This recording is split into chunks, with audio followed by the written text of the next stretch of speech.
띄워볼게. 자, 우리 프린트 나눠줄게요. 우리 통합과 오늘은 이 프린트로 하고요. 자, 그럼 들어오십시오. 오늘도 프린트하고 책이 아직 안 나와서 이렇게 마시고 오늘 진행을 합시다. 이해하기 쉽죠? 생긴 집은 항상 여기보다 한 2도 정도 나죠? 항상 2도 정도 나죠? 그래가지고 제일 걱정인 게 영하 15, 여기 영하 한 13도 정도 찍으면 생긴 동물은 영하 한 15도, 16도 정도 찍어서 가끔씩 차가 시동이 안 걸릴 때가 있어. 그래가지고 오늘 같은 날은 항상 아침에 일어나면 일과를 준비하기 전에 시동부터 걸어와. 왜냐면 안 걸리면 빨리 불러야 되거든, 보험을. 시동 걸어놓고 씻고 밥 먹고 그렇게 왔어요. 불쌍하죠?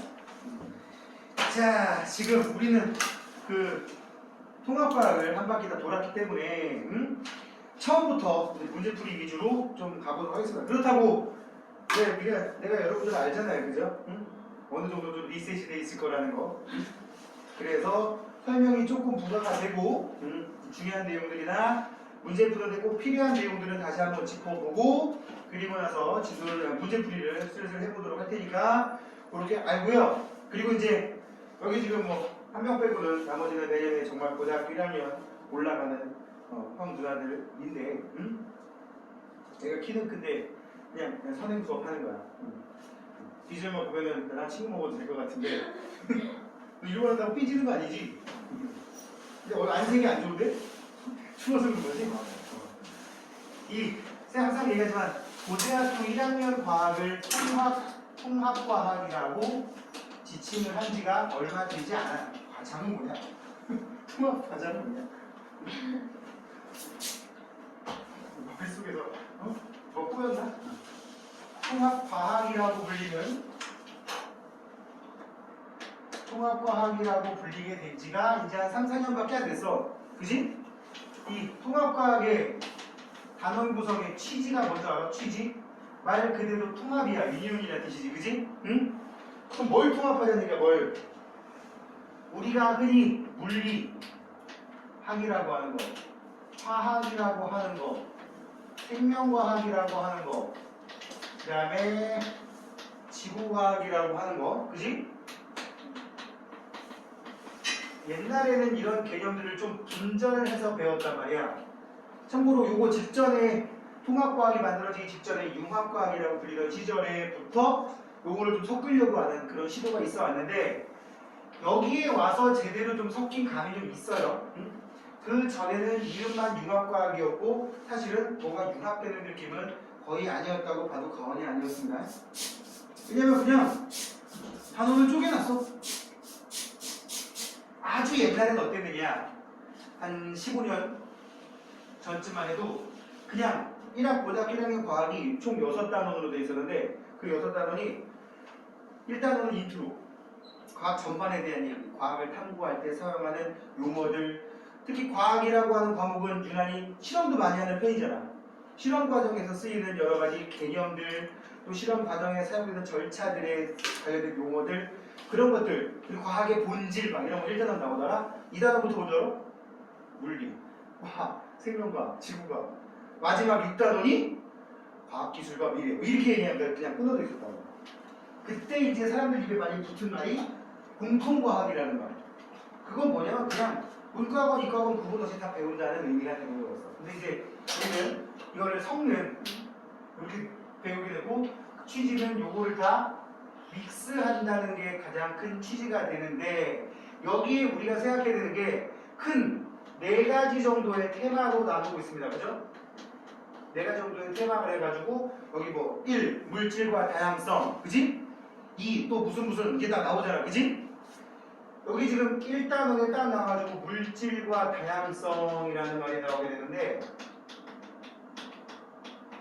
요거 자체가 뭐야? 큰 테마가 되는 거예요. 여기서 통합이라는 거 말랑 관련된 1, 2, 3, 4 해가지고 물질과 다양성 뭐 어쩌고저쩌고 나오잖아. 그지? 그런 것들, 그러니까 각 단원마다 뭐뭐와 뭐로 연계가 되어 있는데 하나 둘 해서 총 8개 정도가 지금 통합과학의 큰 테마가 되는 거라고. 알겠지? 그러면서 이제 제일 먼저 등장하는 개념이 요 물질과 다양성이라는 개념인데 얼른 들어오십시오. 이거 가져가십시오. 프린트. 책이 아직 응? 아니 책이 아직 안 나와가지고 오늘만 이걸로 할 거라고. 자, 얼른 앉으세요. 지금 카메라 찍히고 있어요. 아니 맞다. 어차피 뒤통수밖에 안 찍혔는데. 수빈이 앞으로 와. 자, 만약에 지금 여기서 성준이까지 와버리면 저 끌 거야. 또 올 사람이 없어. 자, 그래서 여기 제목의 제 첫 페이지를 보면 물질과 규칙성, 그러면서 지구가 그려져 있고 대기 중에는 내가 더 많아, 나보다 많은 게 있어, 뭘까? 하하, 난 물, 바다에 많이 존재해. 얘 누굴까? 그림상으로 H2O겠지? 그지? 근데 왼쪽 아래에 보면 요즘 휴대전화의 사용 등으로 나의 수요가 많아지고 있대. 바닷속에 꽁꽁 숨어야겠어. 이거 뭘까요? 응? 리튬, 이온 배터리 같은 데 쓰이니까 그런 것들. 근데 나는 지각을 구성하는 SiO4야. SiO4가 뭐냐면 규산염 사면체라고 보통 얘기합니다. 뭐라고 한다고? 규산염 사면체. 그래서 우리 주변에 흔히 돌로 구성된 것이 돌. 응? 뭐 도자기라든지 아니면 지금 여러분들 벽을 구성하는 콘크리트라든지 장식용 대리석이라든지 심지어 집에 있는 유리컵 같은 것들도 다 이 규산염 사면체를 기본 구조로 하고 있는 형태를 띠고 있다고. 그래서 이런 것들이 이제 어디서부터 시작되었느냐라고 하는 게 이 단원의 제목, 내용이야. 한 장 넘겨보시면 아시다시피 통합과학 제일 앞은 뭐부터 나옵니까? 우주의 시작부터 나옵니다. 그지? 우주의 시작부터 나오게 되고요. 우주가 시작되면서 성준이가 왔다. 우주가 시작되면서 그냥 우리 찍으면 한번 찍어보자.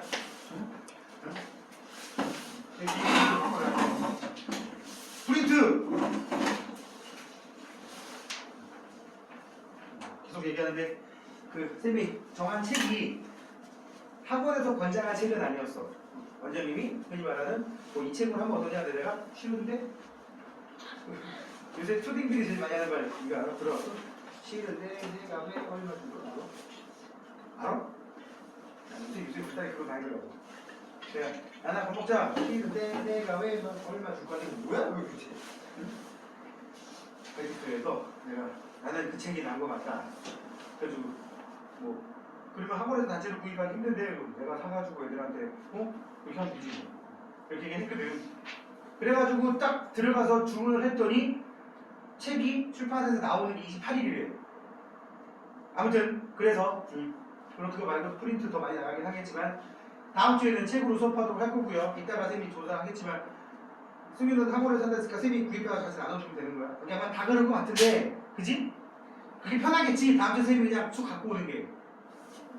샀어? 바보? 바보. 어디서? 어디서 샀어? 서점?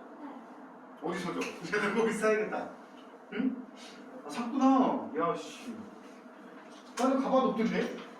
내가 출판사에 전화를 해봤단 말이야. 이거 어이가 없네. 순간? 지금 책이 있는 거 어떤 생각이 들어? 어이가 없지. 하여튼 일단 오늘 요걸로 할게요. 내용 다 비슷하니까. 우주 초기의 원소. 우주의 시작부터 얘기를 하고 있는 건데 우주의 시작. 제일 먼저 뭐로 시작되었다고 우리는 공부를 합니까?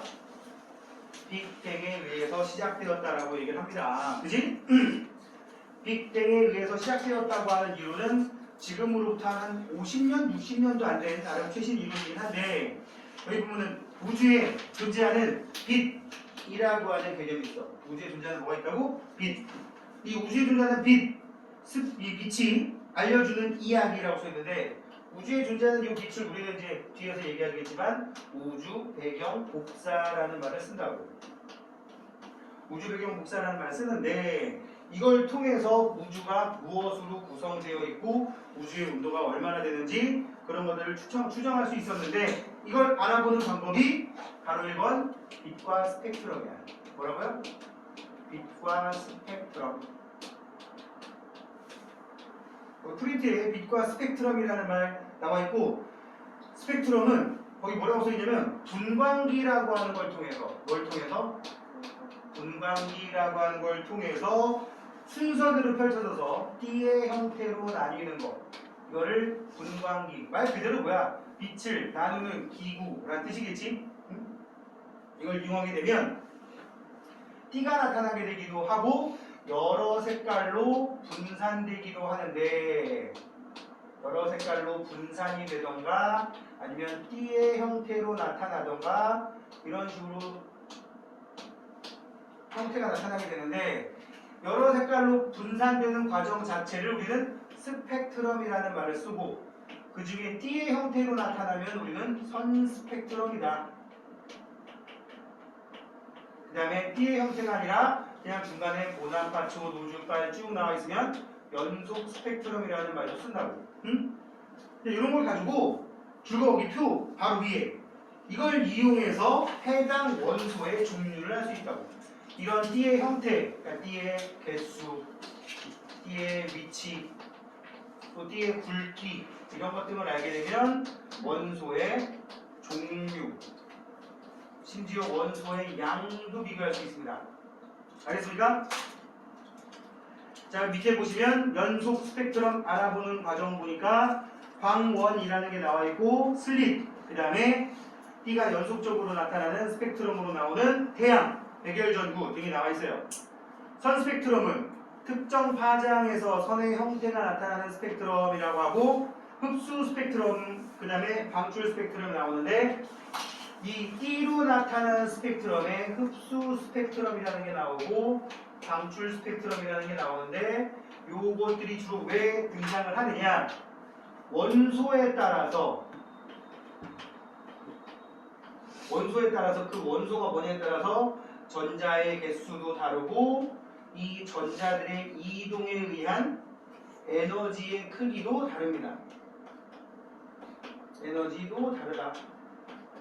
그러니까 전자가 한 개 갖고 있는 에너지보다 두 개, 세 개가 더 많을 수도 있고, 전자가 밖으로 나가는 과정에서 흡수하는 에너지도 있고, 전자가 어딘가로 들어가는 과정에서 방출하는 에너지도 있고, 이렇게 한 개냐 두 개냐, 뭐 두 개 내리고 1번 내려가고 2번 올라가고, 2번 내려오고 1번 올라가고, 1번 3번 내려오고 2번 올라가고, 이거에 따라서 경우의 수가 굉장히 많단 말이야. 알겠죠? 그래서 여기 광원, 저온의 기체, 그러면 흡수 스펙트럼으로 나오고, 대체로 흡수 스펙트럼으로 나오는 게 여러분들 나중에 시험 보면 제일 많이 나와요. 주로 여러 색깔이 있는 무지개 색깔 쪽에 검은 띠가 몇 가닥 나온단 말이야. 반면에 방출 스펙트럼은 검은색 배경에 밝은색 띠가 몇 가닥 나오는데, 그래서 이런 것들이 주로 이제 문제로 많이 나오지. 흑백 시험지로 써먹기가 좋으니까. 자, 이제 그 밑에 도플러 효과와 허블 법칙이라는 또 어려운 법칙이 하나 나와 있어요. 도플러 효과는 우리가 일상생활에서 많이 겪는 거야. 도플러 효과. 도플러 효과가 뭐야? 파동 에너지의 세기가 달라지게 느껴지는 거야. 어떻게 따라서 그 파동 에너지의 시작되는 지점, 그걸 파원이라고 불러. 파원과 관찰자 사이의 상대성에 따라서, 그래서 상대성이란 뭐냐면 가까워질 수도 있고 멀어질 수도 있고 이런 거에 따라서 달라지는데, 도플러 효과, 그러니까 파동 에너지 일반적으로 이렇게 파동 형태로, 물론 횡파지만 이렇게 나타낸다고 치면, 이렇게 나와 있는 거에서 위로 볼록한 곳을 마루라고 부르고 아래로 볼록한 곳을 골이라고 부르고, 형준아, 그 다음에 마루에서 마루까지의 거리 또는 골에서 골까지의 거리를 파장, 람다라고도 부르는데, 파장이라고 부르는데, 응? 그리고 여기 지금 없는 개념 중에 1초에 여기 봐, 한 번, 두 번, 1초에 몇 회 이런 똑같은 모양이 나오느냐라는 걸 진동수라고 부르고, 무슨 수? 진동수라고 부르고, 그러면 한 번 진동하는 시간, 이건 주기라고 불러요. 응?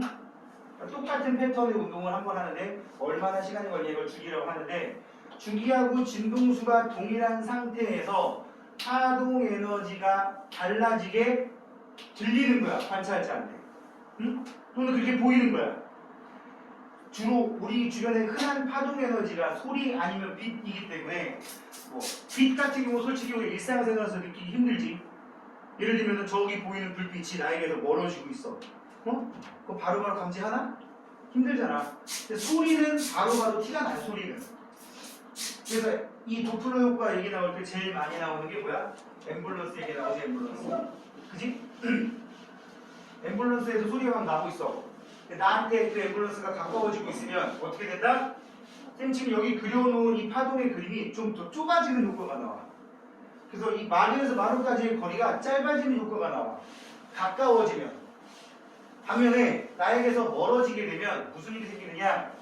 이 노란색으로 써있는 파동의 그림이 좀 더 길어지는 효과가 나와. 응? 길어지는 거, 파장이 길어지는 거를 에너지가 좀 약해지는 측면으로 해석을 해서 파장이 길어지는 쪽을 우리는 적색 쪽으로 파동 에너지가 좀 이동했다. 그래서 적색 이동 또는 적색 편이라고 하는 어려운 말을 쓰고 앰뷸런스가 우리 쪽으로 가까워지게 되면 파동 에너지가 강해지는 걸로 보여서 그거를 청색편이라고 불러요. 적색편이, 청색편이 이런 개념이 있다. 이 정도만 알아두시는데 중요한 건 이거야. 지금 바로 뒤에 도플러 효과라는 말 나와놓고 바로 뒤에 뭐라고 나왔냐면 허블 법칙이라고 나왔어. 그지? 일단 무슨 법칙자 나오면 좀 싫잖아. 아닌가 보네. 허블 법칙이라고 하는 거는 지금으로부터 딱 100년 전에 허블 법칙 우주가 팽창한다는 거 이거를 알아낸 법칙이 허블 법칙이야. 우주가 팽창한다라고 하면 우주를 구성하는 수천억 개의 은하와 은하 사이가 점점 어떻게 된다? 멀어진다는 거야.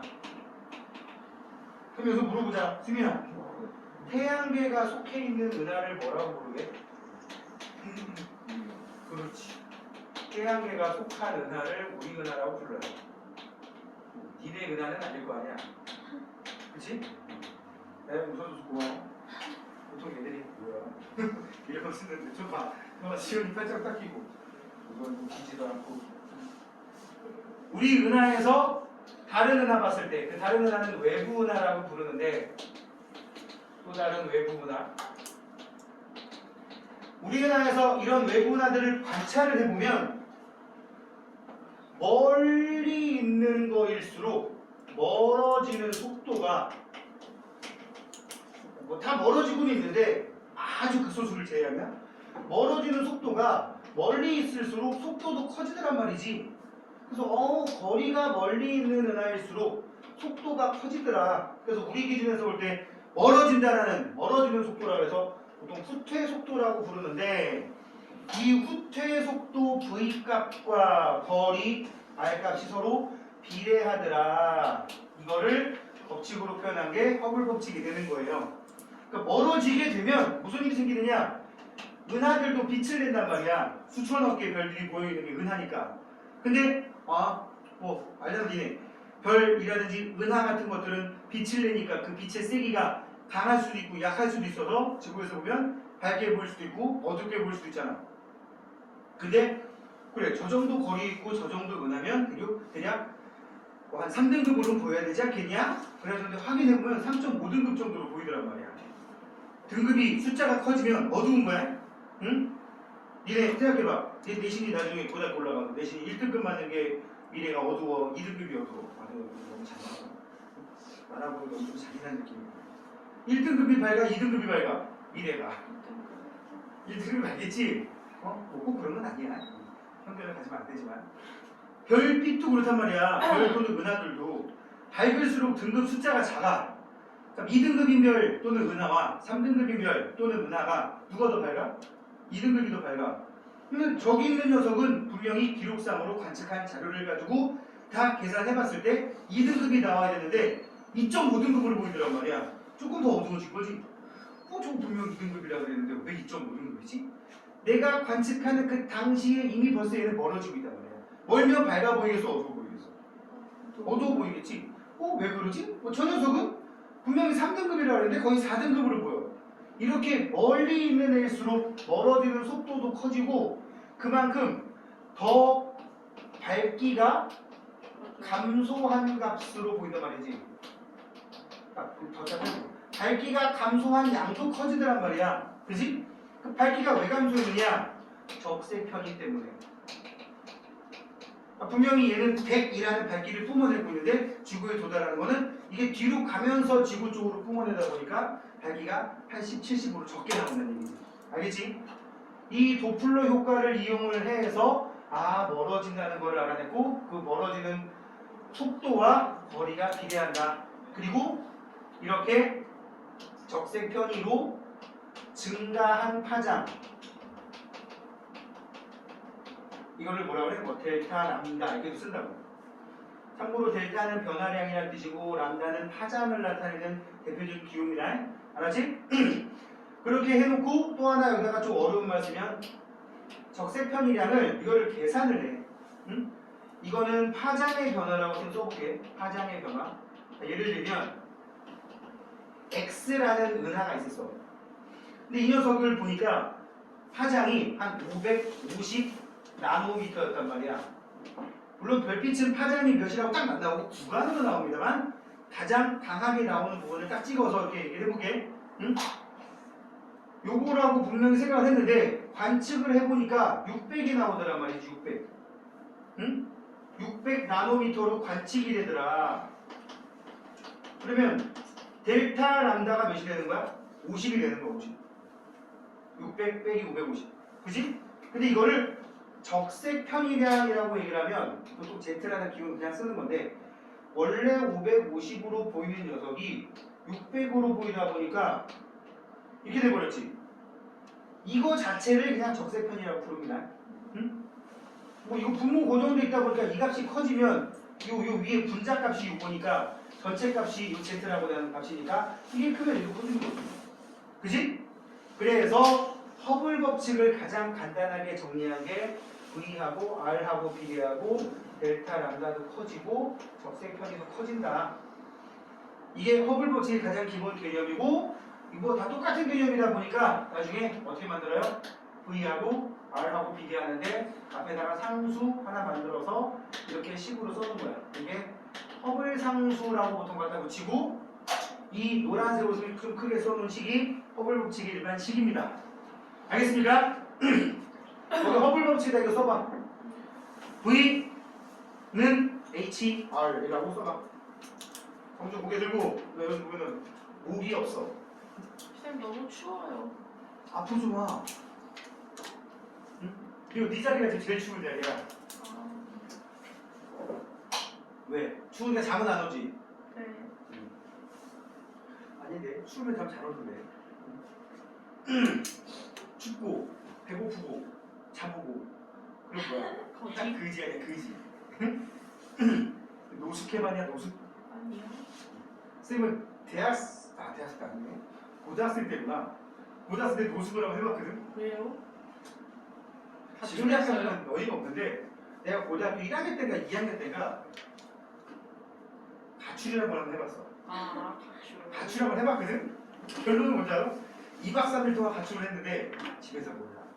헐. 집에서 몰라.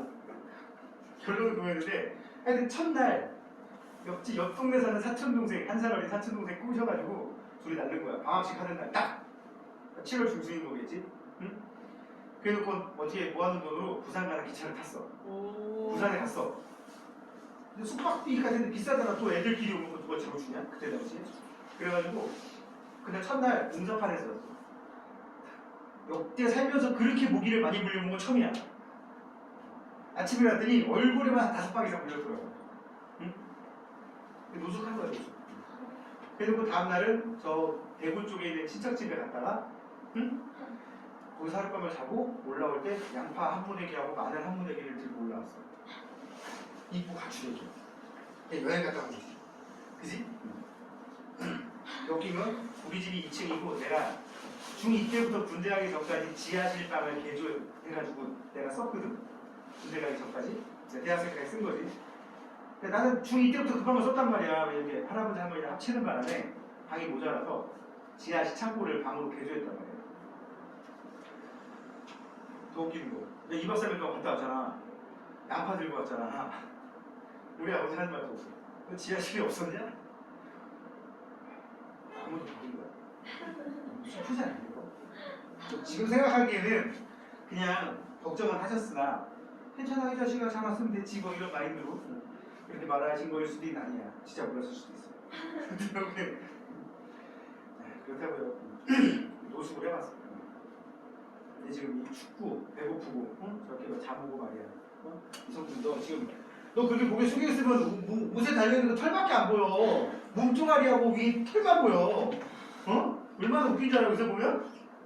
앞에 있는 나영이가 얼굴이 작기나 작은데 그 네가 뒤에 있다 보니까 가려진단 말이야. 응? 자 여기 허블 법칙 그냥 즉 보기만 줄거봐. 거리가 먼 외부는 할수록 흡수선이 붉은색 쪽으로 많이 치우침으로 더 빠른 속도로 멀어짐을 알 수가 있다. 이건 단위가 무지하게 커요. 킬로미터 퍼 세크가 나오고 단위가 거리 R은 메가파섹이라고 하나 메가파섹. 그리고 대부분 계산을 해보면 여기 값이 1000단위, 만단위, 10만 단위 이렇게 나온다고. 예를 들면 이렇게 돼. 허블 상수는 그럼 어떻게 되냐? 허블 상수 H는 R분의 V가 되지, 그치? 응? 그럼 허블 상수가 만약에 70이다. 이 무슨 뜻일 것 같아? 70이라고 나오면 여기다 집어넣을게요. 응? 70km per 세크. 이게 여기 들어가는 값이고, per 메가파섹이라고 해요. 뭐가 된다고? 메가파섹. 만약에 허블 상수가 70이다라는 얘기는 70km per 세크, per 메가파섹이라고 있는데 이게 무슨 뜻이냐면 우리 은하에서 1메가파섹 떨어져 있는 은하가 있다면 그 녀석을 지구에서 관측하면은 70km per 세크로 멀어지고 있다는 뜻이야. 근데 보통 여기 나오니 거리값이 1, 2, 3으로 나오는 게 아니라 100, 1000, 10,000, 10000 이렇게 나와버린단 말이야. 그럼 만약에 100메가파섹 떨어져 있다. 그럼 어떻게 되는 거야? 70에다가 0 2개 더 붙여서 1초당 7000km가 멀어지는 속도로 멀어진다는 뜻이 되는 거야. 1000메가파섹이면 7만 km per sec로 멀어지고 있다는 뜻이 되는 거야. 엄청나게 멀지?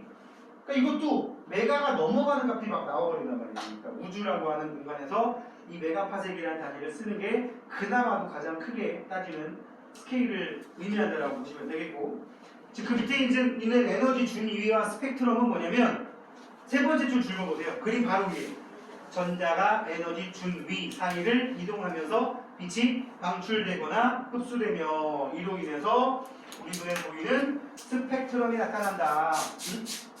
흡수 스펙트럼은 주로 높은 데로 바깥쪽으로 갈 때, 전자가 바깥쪽으로 갈 때 에너지 흡수하는, 바깥쪽에 있던 전자가 안쪽으로 내려올 때는 방출 스펙트럼의 형태로 색깔, 밝기 이런 형태로 관찰되기도 하고 그거를 띠의 형태로도 확인할 수 있다고.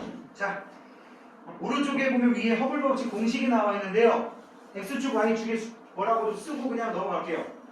거기 무슨 사람 눈깔 표시 같은 게 있고 허블 법칙이 그래프로 나와 있는데 가로축에다가 거리 R이라고 쓰고요. 세로축에다가 속도 V라고 씁시다. 그래 버리면 R과 V가 대체로 비례하는 걸 알 수가 있구나 라는 게 허블 법칙이라고. 고등학교 올라가면 선생님들이 별짓을 다 해. 여기서 말하는 별짓은 뭐냐? 그래프가 나오면 X축, Y축 바꾸는 짓을 되게 잘해.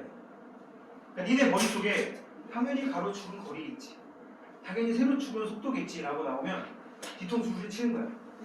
그런 거 조심해야 되고, 그리고 내가 또 이 얘기를 하는 이유는 니네가 지금 공부하는 건 통합과학이다 보니까 사실은 그렇게 전문 교과는 아닌 거야. 그지? 물론 화원, 생원 지원에 비해서 솔직히 전문 교과라고 해서 별로 이렇게 크게 달라질 건 없다고 생각하지만 통합과학에서 선생님들이 가장 중점을 두는 그 여러분들의 그 평가 방법은 뭐냐면 말 그대로 응용력이에요. 응용력. 응? 무식하게 외워서 하는 게 아니라 응용력. 에다가 또 하나 뭐? 이 문제에서 물어보는 핵심을 잘 파악을 하고 있는가. 그러니까 출제 의도를 보고 답을 써야 되는데 애들이 외워서 쓴다든지 그런 것들을 좀 방지하려고 문장을 많이 장난을 좀 쳐. 그런 거 잘하려면 뭐 해야 된다고 선생님? 그거지만 국어 잘해야 된다. 문맥 같은 거 잘 따져야 된다. 알겠지? 방금 얘기한 이런 스펙트럼 분석 방법을 우리는 왜 알게 되는 거야? 스펙트럼 분석 방법을 왜 알아야 되는 거죠? 이걸 통해서, 이를 통해서 우주를 구성하는 원소 같은 걸 알아보려는 거지. 그치? 그래서 이제 다음 페이지 넘기면 빅뱅과 원소의 생성.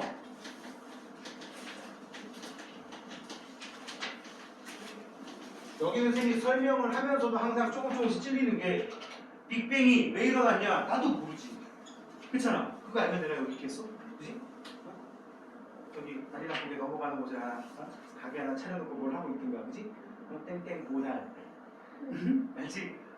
무슨 신녀. 아, 나 신녀는 아니지. 무슨 보살. 몸매는 비슷하잖아. 응? 뭔지 몰라? 이제 이렇게 호리병 하나 들고 있을 것 같잖아. 하여튼 빅뱅이 왜 일어났는지는 나도 모르지. 응? 여기 원소가 생기는 과정이 얘기가 나오기 시작을 하는데 빅뱅 우주론, 대폭발 우주론이라고도 하는 거. 우주 내에 있던 모든 물질이, 그러니까 지금 존재하는 모든 물질의 근원이 되는 그런 물질이 고온 고밀도의 한 점에 몰려 있다가 이게 큰 폭발을 일으키게 되면서 현재처럼 되었다. 그치? 폭발한 후에 계속 팽창하고 있다는 이론으로서 현재까지 계속 팽창하고 있다는 그런 이론으로서 1940년대 등장을 했지만 이게 이제 정설로 인정받아지기 시작한 거는 1960년대 후반, 70년대 와서입니다. 응? 그래서 우리 초기에 흔히 말하는 지금 우리 이제 좀 뒤에 넘어가면 막 주기율표 얘기 나오고 주기율표 안에 있는 원소들을 다루게 될 텐데 그 원소들이 어떻게 시작되었는가 이거에 대한 얘기를 하고 있는 거야. 제일 처음에 뭐라고 써 있어요? 빅뱅 순간 효속의 초고온, 초고밀도의 한 점에서 폭발이 일어나 공간, 시간, 에너지가 창조되었다. 응? 누가 창조했을까? 그건 종교의 몫이고요. 그치? 빅뱅 직후부터 볼까? 빅뱅 직후. 빅뱅 직후는 렙톤과 쿼크가 만들어졌다. 렙톤이라는 말과 쿼크라는 말이 나오고 있는데 여기 봐. 렙톤은 그냥 아주 가벼운 입자라는 의미가 되는 거야. 쿼크는 이제 흔히 말하는 우주의 가장 기본이 되는 물질을 이루는 가장 기본이 되는 성분이라고 보통 얘기하고요. 지금 기준으로 그렇다는 얘기야. 또 미래가 되면 니네가 선생님 나이 돼버리면 쿼크보다 작은 게 뭐 나올지도 몰라. 왜 이런 얘기를 하느냐? 선생님 학교 다닐 때는 전혀 존재한 것도 몰랐던 이름이야 이것들. 참고로 렙톤이라는 건 아주 가벼운 입자라는 의미로 한자로 경입자라고 합니다. 가벼울 경자. 응? 쿼크라고 하는 거 그게 업쿼크, 다운쿼크, 스트레인지 쿼크, 참 쿼크, 탑 쿼크, 바텀 쿼크 이렇게 6개를 구분하고 우리는 요거 2개만 알면 돼요. 이것들 가지고는 물질을 구성하는 입자로 쓰이진 않다 보니까. 그 다음에 렙톤에도 보면은 흔히 말하는 전자 또는 뮤온 또 타우 이런 타우가 이상합니다. T자 비슷하게 쓰는데 T자가 아닌데 웨지 트윈스 마크랑 좀 비슷합니다. T자로 쓰고 이렇게 쓰는데 전자, 뮤온, 타우 또 전자 중성미자 뮤온 중성미자 타우 중성미자 이런 식으로 또 6개가 있긴 있는데 우리도 여기서 전자만 알면 돼. 뮤온이라고 하는 입자가 이제 나중에 물리학 배우면 특수상대성 이론 얘기할 때 잠깐 등장을 하는데 전자랑 비슷한 성질을 가진 것들이라고 생각하면 되고 정리하면 여기서는 전자만 알면 되고 뭐만 알면 되고 전자. 여기서는 업워크와 다운워크에 대한 것만 알고 있으면 됩니다. 혹시 뭐 좀 더 궁금한 게 있으면 나중에 개별적으로 물어보세요. 지금 내가 더 할 얘기는 막상 하려고 하면 할 얘기는 많은데 이 학교 시험 공부하는데 별로 도움이 안 되는 쓸데없는 얘기라서 근데 항상 가방에 들고 다니는 책이 있단 말이야. 빅뱅 우주론 특강 뭐 이런 거. 그 흔히 말하는 미국의 유명한 학자들이 쓴 그 강의를 책으로 쭉 엮은 거. 똑백 지난주에 충동구매해가지고 지금 교실 책가방에 있는데 이제 끝나고 내가 1시간이 공강이거든. 그 시간 그냥 합리적으로 보낼까 싶어서 그냥 가방에 넣어가지고 왔는데 늘 넣고만 다닌다는 거야. 일주일 전부터 넣고만 다니고 있어. 한 페이지 읽었나? 오늘은 한 100페이지까지 읽어볼 생각을 하고 있어요. 거기에서 좀 더 새로운 내용이 있거나 최신 내용이 있으면 또 한번 쓱 언급을 해줄게요. 하여튼 렙톤과 쿼크가 만들어졌다. 쿼크 밑에다가 UD라고 쓰시고 UD 렙톤에다가는 전자라고만 쓰시면 되겠고요.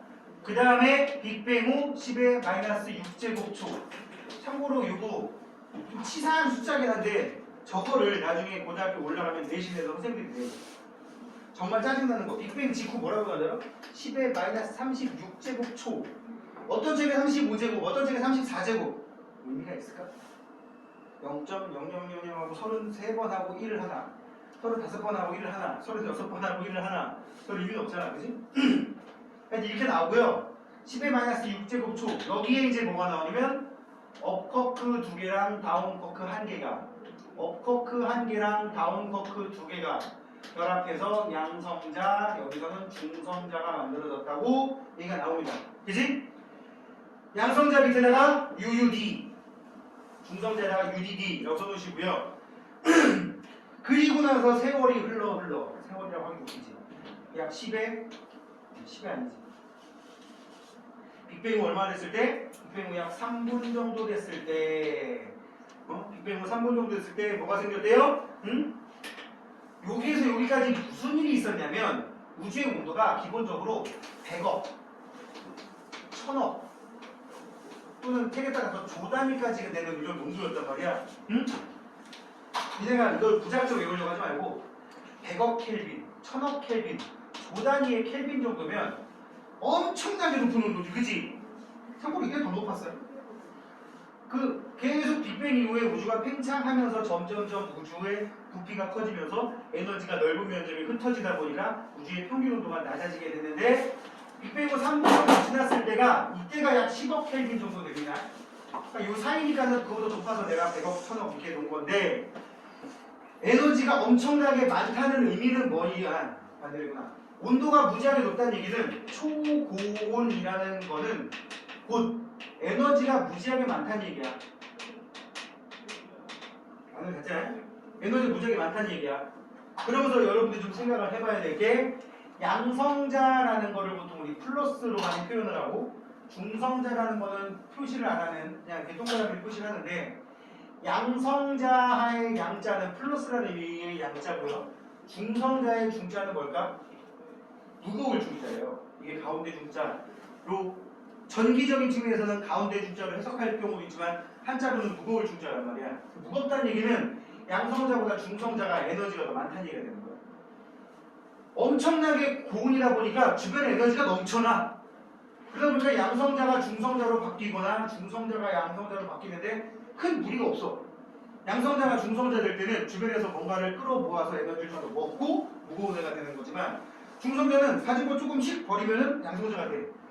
이런 비율이, 이렇게 변하는 비율이 거의 1대1이었단 말이야. 우주 공간에 존재하는 비율이 양성자와 중성자의 비율이 거의 1대1이었다고.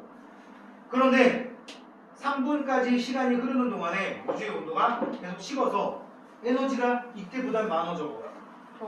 적다 보니까 이런 일이 생긴 거지. 양성자가 중성자가 되기는 조금 힘들어.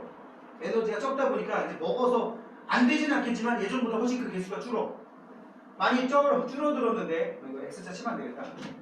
양성자가 중성자가 되는 경우는 굳이 여기다가 화살표를 얘기하면 찔끔. 근데 중성자가 양성자가 되기는 되게 쉽단 말이야. 얘는 버리면 되니까 가진 거, 그지? 3분쯤 지났을 때 무슨 일이 생겼냐? 양성자가 한 7개 정도 있으면 비율이, 이건 시뮬레이션 돌린 사람들이 얘기를 한 거니까 우리는 그냥 그런가 보다 하시면 돼요. 양성자가 7개 정도 있으면 색깔 신경 쓸 필요 없어. 중성자가 1개 정도인 비율이 됐더란 말이야. 그래서 빅뱅 후 3분 때 양성자와 중성자의 비율이 7대1이라고 써 있는데 설명하기 좋게 14대 2로 공부해 놓으면 편해요. 왜? 이렇게 몇 개 더 그려보면